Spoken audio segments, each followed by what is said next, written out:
does one need to be an academic or go to Bible school before they can be used by the Holy Spirit? And it's alluding to the fact that a great number of people used by the Holy Spirit were not academics. So is there a place for training in perfecting the gift of God's grace? The work of God is very large. It's very big, and sometimes we limit the work of God to only one activity. I mean, let's take the process of Bible translation.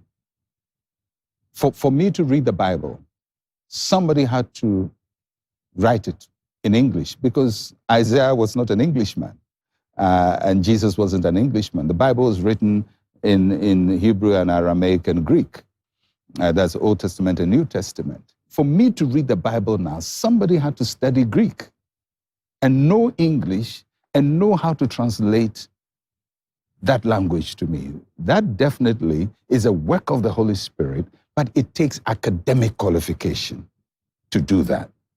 Now, for the person who preaches from that Bible and go and say, well, John chapter 3, verse 16, for God so loved the world, and just preaches it for salvation, he may not have education, but he can take that verse and use it.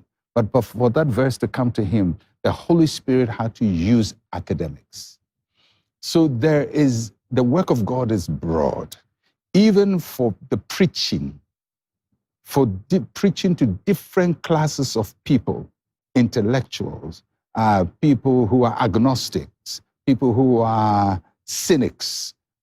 You need to be more mentally expressive than if you're just preaching to an ordinary person who just wants to believe something. You don't need education. So God can use anybody, but academic training is very important. It doesn't limit the work of the Holy Spirit, but it's important if you want to go far in the work of the ministry. So yes, there are people God uses who have no academic training. Sometimes God starts with somebody who has no academic training, but for the work to be built up, they need people with academic training need to come in. And more increasingly, we are seeing that academic training is an aid to the Holy Spirit and not a detraction. When we grew up in Pentecostalism, people didn't really appreciate academic training, but now we see that it's a complement. It's an important addition to what God can use us for.